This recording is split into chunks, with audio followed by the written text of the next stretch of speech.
Hey everybody, Jonathan again. I'm just going to jump right into this. This is on LGBTQ identity within kids. And so going to run you through about four books that I think are really good, that have been vetted and researched. And so I think you're going to really enjoy these. So these are for parents and guardians who are wanting to have the conversations with kids about their own unique identity. And so when we start thinking about sexuality or gender, we think this might, a lot of us kind of think this is an older conversation. In reality, kids as young as 2 and maybe even a little bit younger than that begin to understand the uniqueness of gender first and foremost, and then kind of as they move forward, like sexuality and the conversations about attraction, these things happen at a much younger age. And so being able to introduce these topics early on in a way that makes sense and is age appropriate for them is a super useful thing to do. So I'm going to go ahead and jump right in with these. Like I said, we got four books, and they're all different age groups. So just really kind of wanting to start that off. So this first book is really just around identity in general, and it's called Red, A Crayon Story by Michael Hall. And this is a great book. And so short version is the crayon's name is Red because that's how red's been labeled. However, red is blue. We can look right there and see that red is obviously blue. And red struggles to be red because red is not.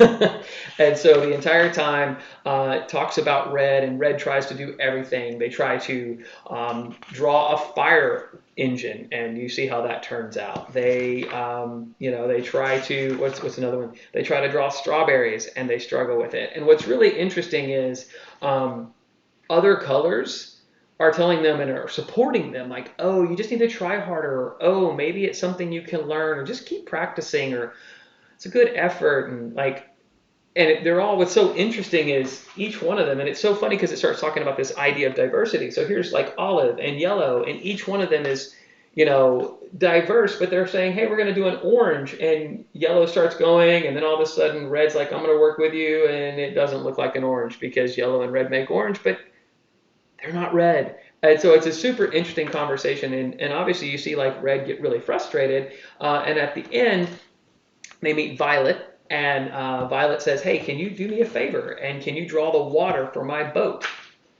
And Red says, I can't draw water. I'm red. Would you try? And then all of a sudden, success. And so the great thing about this book that I really think is great, and it's a younger book, so you're talking like 3 years old. The reason I like this is one, it gives children an opportunity to understand identity from outside, like looking into it on something that's obviously very relevant to them, crayons, that kind of age appropriate tool that they're learning to use. But the other thing that it does a really good job of is it does so in a way like it speaks to the idea of diversity, but not like we're still missing. Like the idea of diversity still, you've been labeled. And once you've been labeled, that's the label. And so being able to say, like, sometimes we can be mislabeled.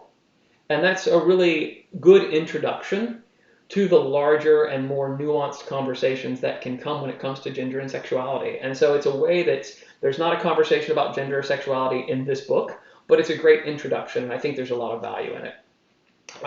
So the next one I want to share is a book that is one of Ross's favorites. And so this book is called 10,000 Dresses by Marcus Ewart. And it is a great book. So it was written in 2008. So again, it's one of those that has kind of really withstood the test of time. And it is about a little girl named Bailey. And every night, Bailey dreams about dresses.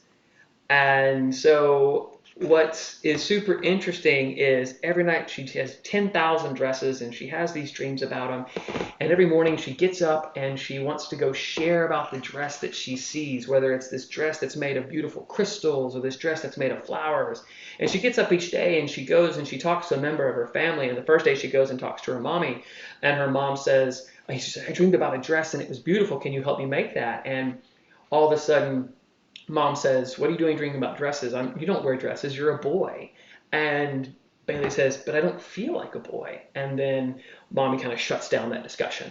And the same thing kind of happens the next day, on the next dream, on a different dress with Dad, and then even with Bailey's older brother. And so Bailey, she's running down the street after having a conversation with her brother, and she meets a woman named Laurel, an older girl named Laurel, who's trying to actually make dresses, but they all kind of come out the same. And so Bailey sits there and like gives her some great ideas, and they make these beautiful dresses. And Laurel says, you're the coolest girl I know, Bailey. And really, what it was is this beautiful story because Ross takes to it and is like, well, why are mom and dad like not listening to Bailey? Why are they not like letting Bailey wear what Bailey wants and what she wants? And it really sparks a conversation. And again, Ross is 8 years old, so he figures this stuff out. But he's read this book since he was like towards the end of being 7, and so he's really kind of taken to this book more than any of the other books that I'm going to share with y'all. But it's a good question book. It starts asking that question and that uniqueness, and it raises some conversation. So it's an excellent book. I highly recommend it. What it also does, it doesn't have a neat and tidy ending, and I think that's one of the things that you're going to see through the theme of these books is that the reason that these books are so good and they've been recommended is because there's not a neat, tidy ending. There's no bow at the end that says, hey, everything's going to be great, everything's fantastic, there's no worries. Because again, at the end of the book, we don't see Bailey's family like jump up and down and celebrate, but we see that she has found a connection with this older girl, Laurel, who is embracing Bailey and saying, you know what, you're the coolest girl I know. So great book. Next one. So anybody who's familiar with Jazz Jennings, who is, I think about this age, probably about 20 years old now. So this is called I Am Jazz. And so it was written by her, and it was co-written also by Jessica Herthel. And so this is a really good book. Ross has read it a couple of times, and he thinks it's a really interesting book. One of the things about it is this one is more of a biography in a way. So it's really, you can point to who Jazz is. And in fact, you can go and say, here is Jazz on the back cover. And it's not just a book. It actually is about someone's life. And what's interesting is you see the great artwork in here about I Am Jazz and what she loves and how it all started for her. And so the differences in friends and how she was, kind of what she's overcome with schools, but also with other kids and even with her parents being more open to her, like wearing clothes that were gender affirming at the house. But whenever she left the house, she had to wear boys' clothes, and it made her very uncomfortable. And so up until they went and they started talking to a child psychologist who said, by the way, Jazz is transgender. And so they were able to kind of embrace that and start having those conversations. But just like 10,000 Dresses, you find a level of acceptance here, which is beautiful. But it's also like Jazz makes no bones about the fact that there are still kids that tease her. There are still kids that make claims or statements about her, and not just kids, but adults who just don't know her, but they're making these assumptions about her. And so, again, it's not a neat, tidy ending, but there is that image of hope. And it's a great book, and I think it's probably really good for, again, that 5 to 8-year-old range, maybe 9-year-old range, to start speaking to the idea of, hey, who are the people in your neighborhood? These are people in your neighborhood. And there are kids out there that are going through this right now and are going through and living out in a gender-affirming way. And so we can think about the current political climate and the legal things that are going on right now, but understand like there's a real emotive, personal impact to these things. So, good book. Last book, and I know this is a long video, I'm sorry, but these are really good books, and it's such a broad discussion. And this book was actually introduced to me. It's called George by Alex Gino. And I honestly had not read this book up until about a month ago. And it was recommended by a friend of mine who is transgender and said, hey, you're putting together this resource list with your team.